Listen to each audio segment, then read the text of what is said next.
Bismillahirrahmanirrahim. Assalamualaikum warahmatullahi wabarakatuh. Jangan lupa jaga kesehatan kalian, kerjakan sholat, dan jangan lupa berdoa, membaca Al-Quran. Sebelum kita mulai, mari kita bersama-sama berdoa kepada Allah Subhanahu Wa Taala dengan membaca suratul Fatihah. Semoga apa yang kita hajatkan, apa yang kita inginkan dikabulkan Allah Subhanahu Wa Taala.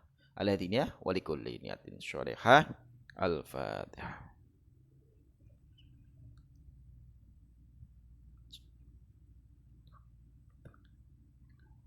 Terima kasih. Kita membahas bab yang ketujuh, bab yang keenam, kelas yang ketujuh dengan ilmu pengetahuan. Menuntut ilmu itu hukumnya wajib, fardu ain, baik setiap muslim, baik laki-laki maupun perempuan. Syarat tuntut ilmu untuk Imam Syafi'i, kecerdasan, sungguh-sungguh, sabar, biaya, petunjuk guru, dan waktu yang lama. Jadi kalau kita menuntut ilmu, ada waktunya yang lama, tidak instan dan tidak langsung dapat ilmu.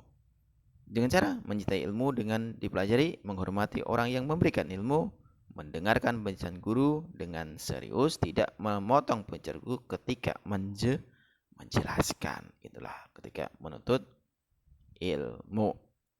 Kita membahas dengan yang pertama, al-syamsiyah. Al-syamsiyah itu apa? Al-syamsiyah mengandung bacaan al-syamsiyah ada apabila al diikuti oleh 14 huruf. 14 huruf itu diantara ta, tha, da, za, ro, za, sa, sya, sho, bo, to, do, la, na. Itu 14 huruf yang al-syamsiyah.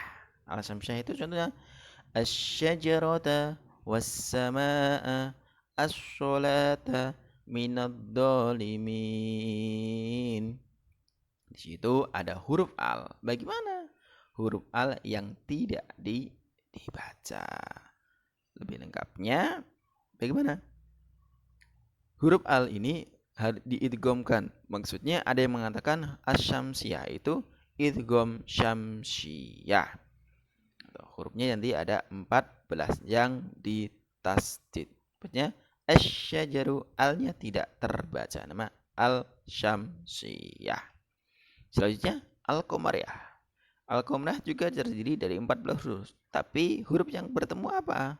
Huruf al yang bertemu huruf selain tadi yang al-syamsiyah.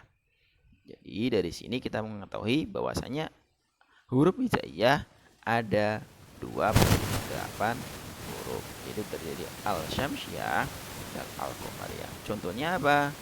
Al-balag, al-uyun, al-jannah, al-mursalun. Alnya di sini terbaca. Jadi ketika alnya terbaca, itu adalah al-qamariyah. Bisa dikatakan al tanpa alif lam itu dibaca jelas. Hukum bacaan alif lam itu ada bagannya al-qamariyah dan al-syamsiyah. Al-qamariyah bagaimana? Al-syamsiyah bagaimana? Terdiri dari 14 juga.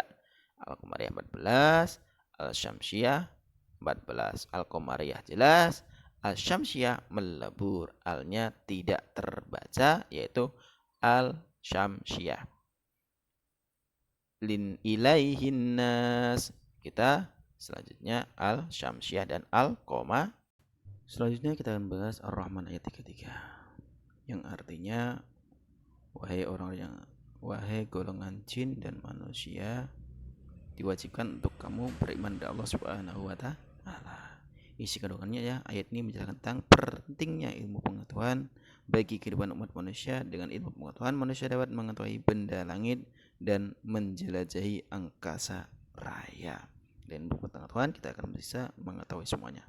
Kemudian dan kesuksesan hidup baik di dunia maupun di akhirat dapat dicapai oleh manusia melalui ilmu pengetahuan. Dengan ilmu pengetahuan kita akan menjadi orang yang sukses.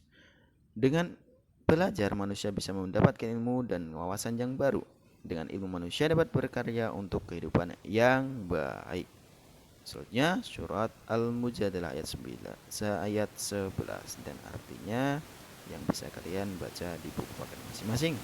Isi kandungannya ayat ini menjelaskan tentang keutamaan orang-orang yang beriman dan berilmu pengetahuan, yaitu akan diangkat derajatnya oleh Allah Subhanahu wa taala. Ayat ini menjelaskan tentang berlapang dada, Kalian ketika berada di majelis tempat mencari ilmu, artinya kita harus memberikan kesempatan kepada orang lain untuk sama-sama mendapatkan ilmu yang baik, ilmu yang layak, dan ilmu itu kita sebarkan kepada orang yang lain. Kita beritahu kepada orang lain. Kenapa? Orang yang bermanfaat adalah orang yang bisa mengamalkan ilmunya. Yang tafa'u bih. Orang yang beriman tetapi tidak berilmu, dia akan lemah. Sebaliknya, orang yang berilmu tetapi tidak beriman, ia akan tersesat. Jadi kalau kita harus berilmu dan beriman. Jangan sampai kita menjadi orang yang tersesat. Perilaku orang cinta kepada ilmu diterangkan Ar-Rahman ayat 33. Senang baca buku pengetahuan sebagai bukti cinta ilmu pengetahuan. Jadi kalau kita senang, kita harus mau membacanya. Jangan sedikit-sedikit. Membaca adalah jendelanya dunia. Selalu ingin mencari tahu tentang alam semesta, baik di langit maupun di bumi. Meyakini bahwa Allah Subhanahu wa taala, Allah semesta ini menciptakan semuanya, mau manusia, jin dan semua di alam dunia. Rendah hati atas kesuksesan yang diraih dan tidak merasa rendah diri terhadap kegagalan yang dialami. Jadi kalau kita gagal, kita harus berusaha agar kita menjadi lebih baik. Itu adalah GR Ar-Rahman ayat 33. Al-Mu'ajalah ayat 11. Perilaku orang cinta terhadap ilmu pengetahuan. Pertama, memiliki rasa ingin tahu yang tinggi dan berusaha mendapatkan pengetahuan tersebut. Bersikap sopan saat belajar dan selalu menghargai dan menghormati guru. Guru kita saja kita harus hargai dan hormati. Senang berlatih guru untuk meminta penjelasan tentang ilmu pengetahuan. Menyeimbangkan ilmu pengetahuan yang dimiliki dengan keyakinan atas kekuasaan Allah Subhanahu wa ta'ala. Kita pintar, kita tetap harus ingat kepada Allah Subhanahu wa ta'ala, tidak dengan yang lainnya. Terima kasih. Wassalamualaikum warahmatullahi wabarakatuh.